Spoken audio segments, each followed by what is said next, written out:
అవని, నువ్వు చెప్పేది నిజమా? మా నాన్నకి నాకి రాత్రి పెద్ద గొడవ జరిగిందా? అవునండి, నేను చెప్పేది నిజం. అయితే మీకేం గుర్తులేదా? అసలేం గుర్తులేదు. మా నాన్న నన్ని ఏమన్నాడు? బాగా తిట్టినాడా? అవునండి, మామయ్యకి మస్తు కోపం వచ్చింది. మిమ్మల్ని మస్తుగా తిట్టినాడు. అసలు ఇంట్లోకి రావద్దు అన్నాడు. కానీ అత్తయ్యే మామయ్యని ఎట్లాగట్లా మేనేజ్ చేసి మిమ్మల్ని ఇంట్లోకి తోలుకొని వచ్చింది. మామయ్య రాత్రి మిమ్మల్ని ఏమో అని ఇచ్చిపెట్టినాడు. కానీ వాని సంగతి పొద్దునే చెప్తా అన్నాడు. అమ్మో, నాకి ముందరనే మా నాన్న అంటే మస్తు భయం. మళ్ళీ నన్ను ఇప్పుడు ఏమంటాడో ఏమో. మీకి మామయ్య అంటే అంత భయం ఉన్నప్పుడు మరి అంతగా మందు తాగేందుకు వచ్చినారు? మరి కొంచెం కూడా బుద్ధి లేకుంటే సరి. మీ పైన మామయ్యకే కాదు, అత్తయ్యకి నాకు కూడా మస్తు కోపం వచ్చింది. మీకోసం రాత్రి ఎంతసేపు వెయిట్ చేసినామో తెలుసా? ఫోన్ చేస్తే ఫోన్ కూడా ఆన్సర్ చేస్తలేరు. ఇంట్లో ఉన్న వాళ్ళు ఎంత టెన్షన్ పడతారో అని ఆ మాత్రం తెలివి లేదా? సారీ అవని, తప్పు నాదే. తప్పు మీది కాదు, నాది. మిమ్మల్ని నేను ఈజీగా నమ్మేస్తా. నా పైన మీరు ఎప్పుడు కోపడతారో తెలియదు, మళ్ళీ ఎప్పుడు మంచిగా మాట్లాడతారో తెలియదు. అయినా కూడా మీరు ఎట్లా ఉన్నా నేను అన్నిట్లో సర్దుకొని పోయి మీతో మంచిగా ఉంటున్నా. మీకు కొంచెం కూడా విశ్వాసం లేదు, అందుకే నన్ను ఇంత బాధ పెడుతున్నారు. నాకు తెలిసి ఈ ప్రపంచంలో నా అంత వెర్రి బాగులతో ఎవరుండరేమో. నీకి సారీ చెప్పినా కదవని. మీ తొక్కలో సారీ ఎవరు కావాలి? మీరు మీ ఇష్టానుసారంగా తప్పులు చేయడం, ఆ తర్వాత ఒక చిన్న సారీ చెప్పి తప్పించుకోవడం, మీకిది బాగా అలవాటైనట్టుంది. ఇప్పుడు నన్ను ఏం చేయమంటావు? నీ కాళ్ళు ఏమైనా పట్టుకోవాలా? ఆ మాట అనడానికి మీకు కొంచెమన్నా సిగ్గుండాలి. పట్టుకోవాల్సింది నా కాళ్ళు కాదు, పోయి అత్తయ్య మామయ్య కాళ్ళు పట్టుకోండి. ఈ వయసులో వాళ్ళకి అన్ని లేనిపోని బాధలు మీ వల్ల. మీ చెల్లెలొక తీరు, మీరొక తీరు. వాళ్ళని ఎవరు కూడా మనశ్శాంతిగా ఉండనిస్తలేరు. ఫస్ట్ ఇది చెప్పండి నాకి, మీరు అంతగా మందు తాగి ఇంటికి రావాల్సిన అవసరం ఏముంది? మీకే అంత కష్టం ఏమొచ్చిందని? ఇప్పుడు ఏం చెప్పి తప్పించుకోవాలో ఏమో. పోలీసులు మా ముగ్గురు ఫ్రెండ్స్ కోసం వెతుకుతున్నారని చెప్పాలనా? నా ఒక్కడి వల్ల అటు పల్లవి ఇటు నా ఫ్రెండ్స్ మస్తు ప్రాబ్లమ్స్ ఫేస్ చేస్తున్నారు. నాకున్న సమస్యలన్నీ నేను పైకి చెప్పుకోలేను. అందుకే ఈ టెన్షన్స్ అన్ని భరించలేక రాత్రి అంతగా మందు తాగినా. ఇదంతా నీకు ఏమని చెప్పాలి? చెప్పండి, ముద్దపప్పులాగా నిలబడి చూస్తారేంది? ఈ మధ్య మీ వాళ్ళకం చూస్తుంటే మీరెందుకో బాగా టెన్షన్ పడుతున్నట్టున్నారు. మీరు ఎప్పుడెట్లా ఉండేది అసలు అర్థమైతలేదు. చెప్పండి, ఇంతకీ మీకున్న సమస్య ఏంది? నాకు ఏవో టెన్షన్లున్నాయని అవని పసిగట్టింది. రాత్రి నేను చేసిన రచ్చకి అవని కన్ఫర్మ్ చేసుకేంటది నాకి నిజంగంటే ఏవో టెన్షన్లున్నాయని. మర్యాదగా నిజం చెప్పండి. మీరు మా అందరి దగ్గర ఏదో నిజం దాస్తున్నారు. అబ్బే, అలాంటిదేం లేదవని. అయినా నాకేం టెన్షన్లుంటాయి? నువ్వు అనవసరంగా పొరపాటు పడుతున్నావు. నాకే మీ ముఖం చూస్తుంటేనే అర్థమవుతుంది. ఇంకా దాచిపెట్టకుండా ఆ నిజమేందో చెప్పండి. నేను చెప్తున్నా కదా ఏం లేదని. నిన్న నేను కావాలని డ్రింక్ చేసలేను.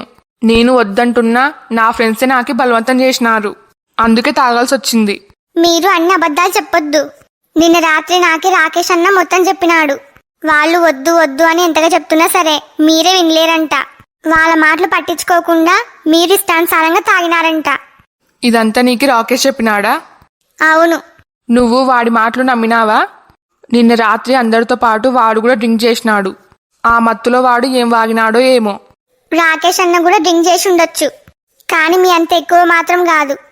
అయితే ఇప్పుడేంది, నా మాటలు నమ్మవా? నమ్మను. అయితే నీ ఇష్టం. నీతో వాదించడం నా వల్ల కాదు. అయ్యో, అప్పుడే అయిపోయింది అనుకుంటున్నారేమో. మీరోటి ఇప్పుడు బయటికి రండి. అత్తయ్య మామయ్య చేతుల్లో ఈరోజు మీకుంది. నాకు చెప్పిన అబద్ధాలే వాళ్ళకు కూడా చెప్పండి. నేను ఎలాగో మిమ్మల్ని ఏమనలేను, కానీ అత్తయ్య మామయ్య అట్లా కాదు. ఏమన్నా తేడా వస్తే మీ అంతు చూస్తారు. ఏంది, నన్ను భయపెడుతున్నావా? నేనేం భయపడను. నేను చెప్పింది నిజం. అలాంటప్పుడు నాకెందుకు భయం? అమ్మని నాన్నని ఎట్లా మేనేజ్ చేయాలో నాకు తెలుసులే. అవునా? అయితే ఆల్ ది బెస్ట్. అవని ముందర ఏదో బిల్డప్ ఇచ్చిన, కానీ నాన్నని తలుచుకుంటుంటే నాకు భయమేస్తుంది. నేను చెప్పింది అవనే నమ్మిలేదు. అలాంటిది అమ్మ నాన్న మాత్రం నమ్ముతారా? ఈ గండం నుంచి ఎట్లా బయటపడాలో ఏమో. నిన్న రాత్రి అనవసరంగా తాగినా. ఛా, మీకు ఇట్లే కావాలి. లేకపోతే రాను రాను మరి ఓవర్ చేస్తున్నాడు. రాత్రి ఈయన మందు తాగొచ్చినాడని మామయ్యకి అస్సలు తెలియదు. కానీ నేను కావాలని మీ ఇద్దరికి పెద్ద గొడవ జరిగిందని అబద్ధం చెప్పిన. ఈయన ఇప్పటికే మస్తు భయపడుతున్నాడు. ఇంకా మామయ్యని చూస్తే ఇంకెంత భయపడతాడో. ఇంకోసారి ఈయన మందు తాగి రాకూడదంటే ఇదే కరెక్ట్.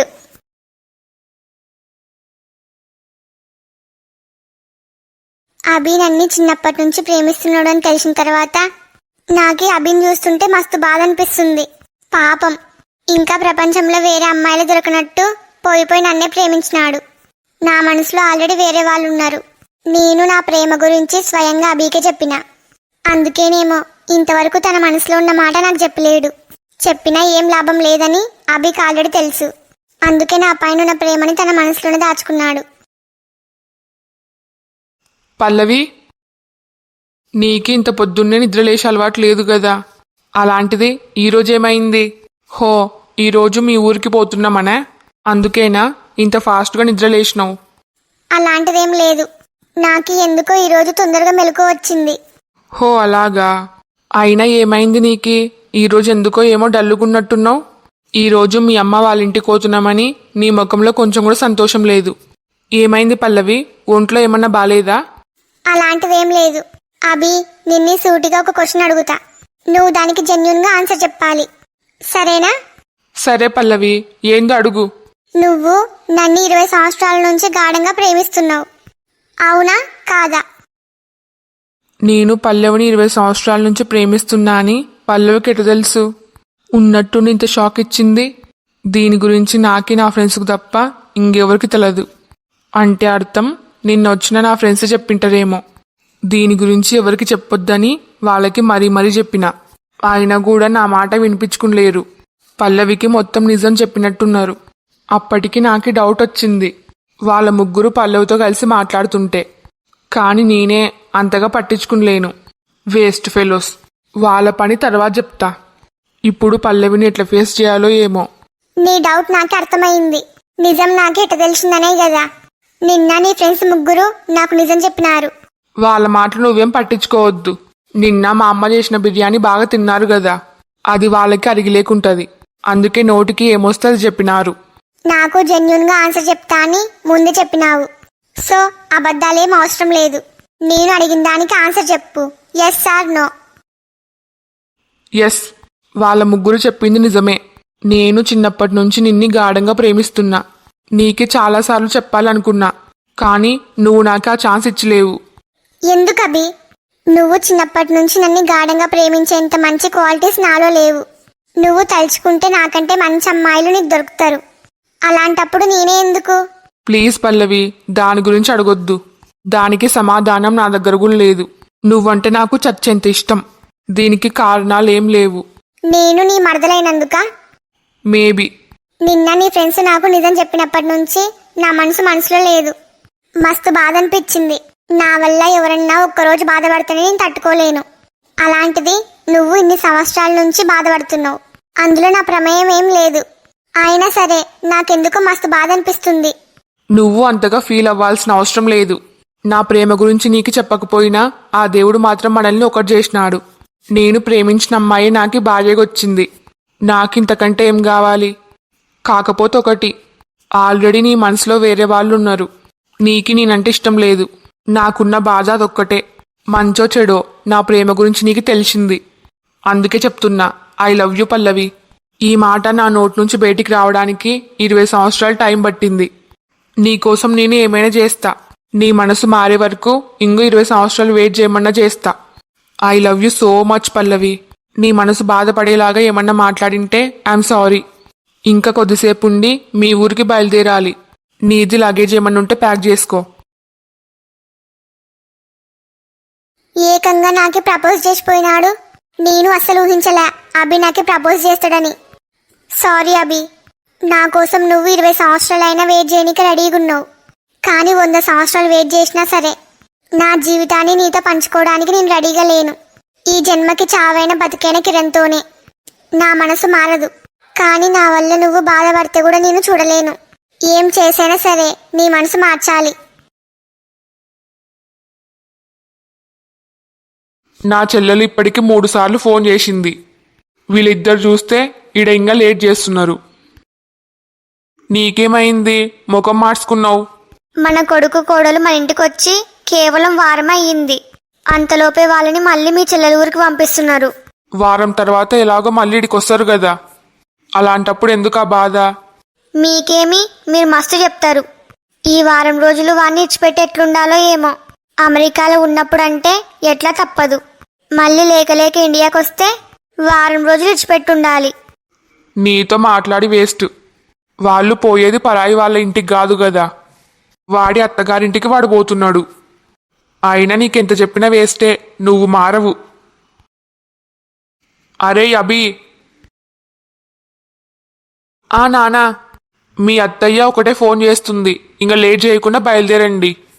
నాదేం లేట్ లేదు నానా, పల్లవిదే లేటు. అవునా, పల్లవితో నేను మాట్లాడతా. ఏమే, ఒక కప్పు కాఫీ తీసుకొనిరా. సరేనండి. ఈరోజు నేను ఒక చిన్న పని మీద వేరే ఊరికి పోవాలి. ఈడ ఉన్న పనులు చూసుకోమని కిరణ్కి ఒక మాట చెప్పాలి. కిరణ్, అరే కిరణ్. మామయ్య, ఆయన స్నానం చేస్తున్నాడు. అవునా, సరే అమ్మా. వాడితో నాకు చిన్న పనుంది, నేను పిలిచినట్టు వానికి చెప్పు. సరే మామయ్య.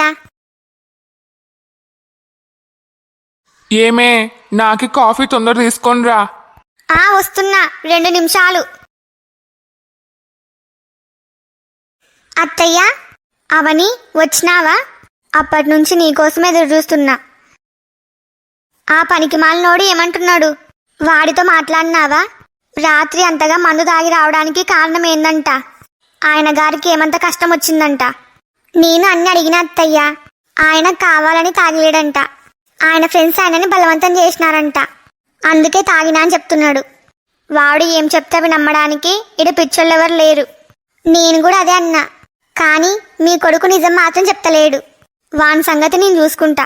ఫస్ట్ మీ మామయ్య అయితే బయటకోని, ఇంకోసారి వాడు మందు తాగి ఇంటికి రాకుండా వాని కండ్ల కారం పోస్తా. అవసరం లేదత్తయ్యా, ఆయన ఆల్రెడీ మస్తు భయపడుతున్నాడు. ఎందుకు, ఏమైంది?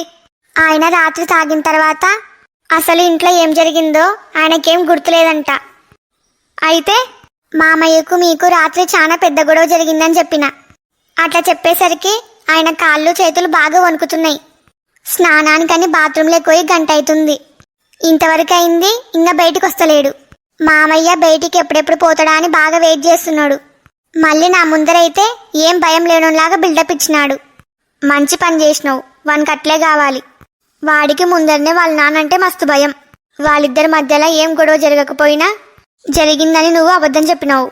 ఈ దెబ్బకి వాడు మస్తు భయపడుతుంటాడు. అవునత్తయ్యా, ఆయన ఇంకోసారి మందు తాగి ఇంటికి రాకుండా ఉండాలంటే ఆయనకి బాగా బుద్ధి చెప్పాలి. అంటే ఆయనని ఇంకెక్కువ భయపెట్టాలి. అర్థమైందమ్మా. మీరు కూడా ఉన్నవి లేనివన్నీ కలిపి చెప్పి ఆయనని ఇంకా ఎక్కువ భయపెట్టండి. సరే అమ్మా. ఏమే, ఇంతకు వస్తున్నావా లేనా? వస్తున్నా. మామయ్యకి ఆయనతో ఏమో పనుందంట, పిలిచమని చెప్పి నాకు చెప్పినాడు. నేను ఈ ఛాన్స్ను కూడా బాగా ఉపయోగించుకుంటా. నాన్న ఇంట్లో నుంచి బయటికి ఎప్పుడెప్పుడు పోతాడా అని వెయిట్ చేస్తున్నా, కానీ ఇంకా పోతలేడు. అదీగాక ఇందాక నన్ను పిలిచినాడు. మళ్ళీ రాత్రి జరిగిన గొడవ గురించి నాకు 2వ కోటింగ్ వేయడానికి అయ్యింటది. ఏవండి, మామయ్య ఎందుకో మిమ్మల్ని పిలుస్తున్నాడు. ఏంది, మళ్ళీ పిలుస్తున్నాడా? అవునండి. అదీగాక మామయ్య చాలా కోపంగా ఉన్నాడు.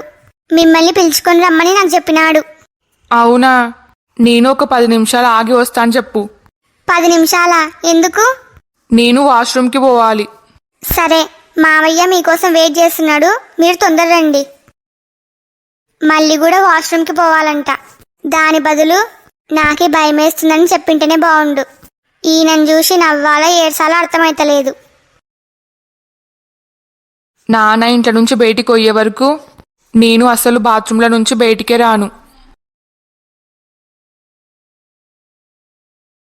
హలో ఫ్రెండ్స్ అందరికీ, ఈ వీడియో మీకు నచ్చిందా? నచ్చితే లైక్ చేయడం మాత్రం మర్చిపోవద్దు. అట్లనే ఈ వీడియోని మీ ఫ్యామిలీ అండ్ ఫ్రెండ్స్కి షేర్ చేయండి. ఈ స్టోరీ యొక్క రాబోయే మిగతా పార్ట్స్ కోసం మా ఛానల్ని ఇప్పుడే సబ్స్క్రైబ్ చేసుకోండి. వీడియోకి హైప్ చేయడం మాత్రం మర్చిపోవద్దు. మీ ఫీడ్బ్యాక్ని కామెంట్ చేయండి. నాకు సపోర్ట్ చేయొచ్చు కదా please. Thank thanks for watching. Bye bye.